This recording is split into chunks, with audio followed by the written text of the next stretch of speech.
Motors उनकी top pick है auto में। इसके अलावा बजाज ऑटो, हीरो मोटो और टीवीएस भी पसंद है टाटा मोटर्स में। साहब बहुत बहुत स्वागत है आपका। सबसे पहले आपको नए साल की बहुत बहुत शुभकामनाएं, हार्दिक बधाई, और उम्मीद करते हैं सर नया साल आपके लिए मंगलमय हो, स्वस्थ रहें, मस्त रहें, व्यस्त रहें और ढेर सारी वेल्थ आप अपने लिए और अपने कस्टमर्स के लिए, निवेशकों के लिए भरपूर बनाएं इस नए साल में। ऐसी हमारी शुभकामनाएं सर। धन्यवाद अनिल जी, जो करेंगे साथ में करेंगे और सारा मजा मिलके लेंगे। साढ़े नाल रहोगे तो ऐश करोगे। वाह क्या बात है, बिल्कुल सर।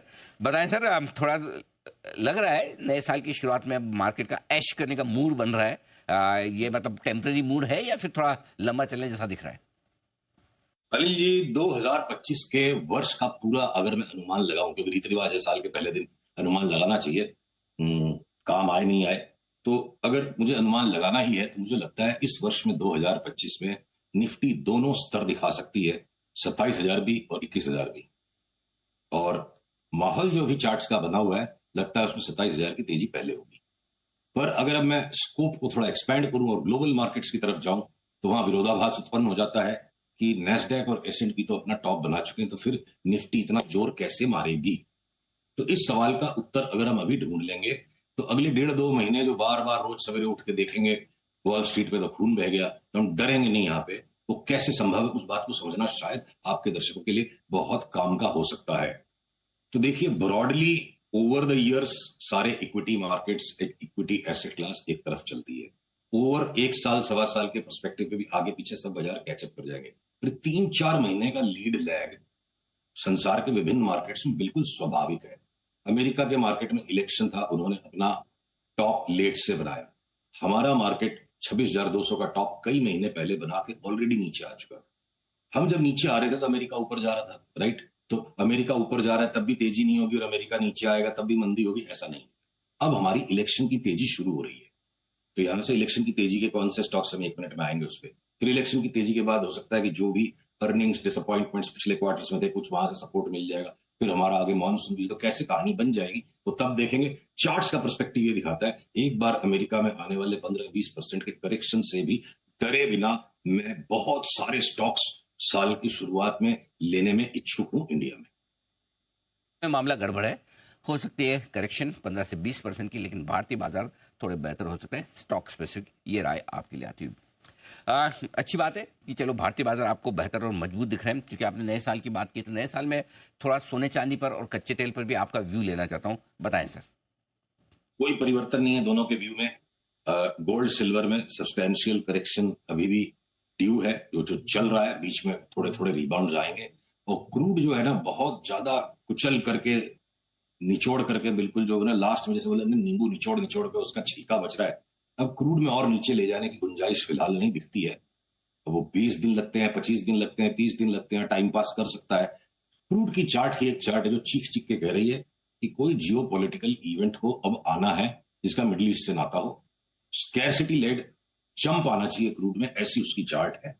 और चार्ट से हम जियो पॉलिटिकल इवेंट को प्रेडिक्ट करेंगे, ये बात कुछ लोगों को वाहियात लग सकती है, पर ऐसा है ना जी, क्रिकेट के मैच में ज्यादातर टाइम क्रिकेट के मैच का आउटकम सट्टे का भाव डिसाइड करता है।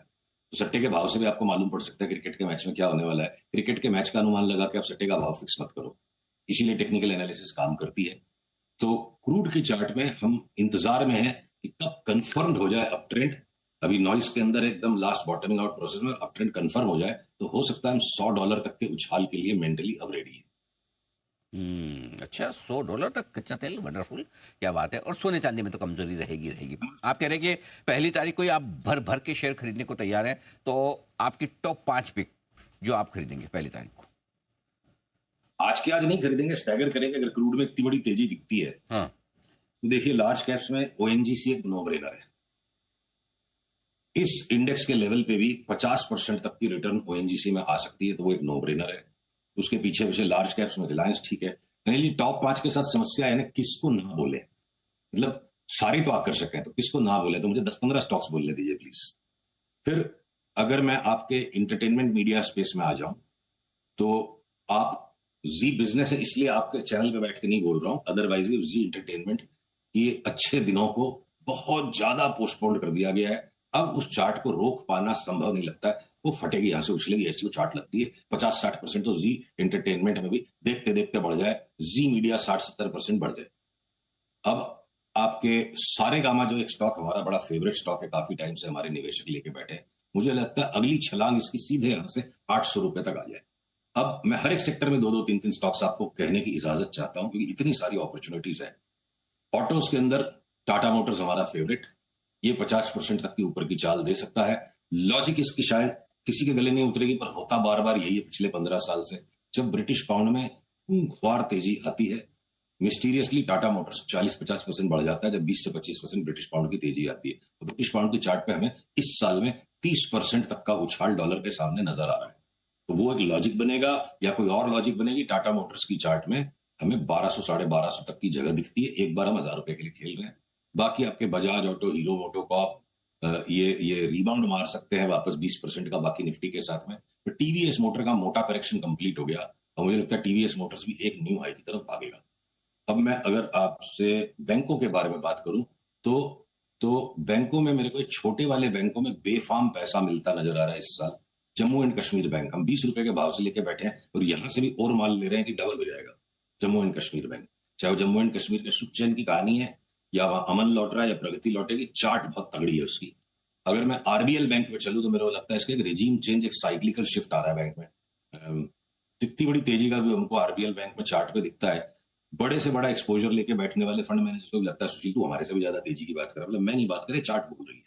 तो आरबीएल बैंक साल डेढ़ साल में 500 600 कुछ भी भाव हो जाए कोई बड़ी बात नहीं लगती, तो हम ट्रेडिंग नहीं करेंगे, तो उठा के दबोच के बैठेंगे। उसी तरह बंधन बैंक है। फिर लार्ज बैंक्स में, अब जैसे एक्सिस, ये इंडसइंड बैंक ने इतना धोखा दे दिया, वो खतरा हमें सारे ही लार्ज बैंक्स की चार्ट में दिखता है कि एक एक करके धुलाई ना हो जाए कहीं बैंकों में। तो लार्ज बैंक्स को हम बिल्कुल अवॉइड करेंगे। और अब आ जाते हैं बचे हुए 2 सेक्टर 3 सेक्टर्स पे। IT across the board short cell, पूरे मार्केट में एक ही सेक्टर है जो कि बाकी की चीज की रिस्क को हेज करने के लिए। और FMCG across the board delivery लेके बैठो। और बचता क्या है? फार्मा। तो फार्मा में अनिल जी, छोटे वाले जो है कुछ स्टॉक्स में 20% का एक फाइनल रिबाउंड फर्दर पुशअप हो सकता है। लार्ज कैप फार्मा का सबका आईटी का टॉप होने के बाद मुझे लगता है अगले महीने 20 दिन में इनका भी टॉप हो जाएगा। ये हमारी सेक्टर वाइज समीक्षा है। ओके, तो मैं आपके सामने समअप कर दूं। पहले तो कुछ स्टॉक्स जो पसंद है, कच्चे तेल में अच्छी तेजी की उम्मीद कर रहे हैं केडिया साहब, और वो बता रहे हैं कि $100 तक जा सकता है। ऐसे में ओएनजीसी, रिलायंस, 2 स्टॉक उन्हें पसंद है। जी एंटरटेनमेंट और सारेगामा, ये 2 स्टॉक और उन्हें पसंद आते हैं दिख रहे हैं डिलीवरी के लिहाज से। अब आइए कुछ सेक्टर्स जो पसंद है। टाटा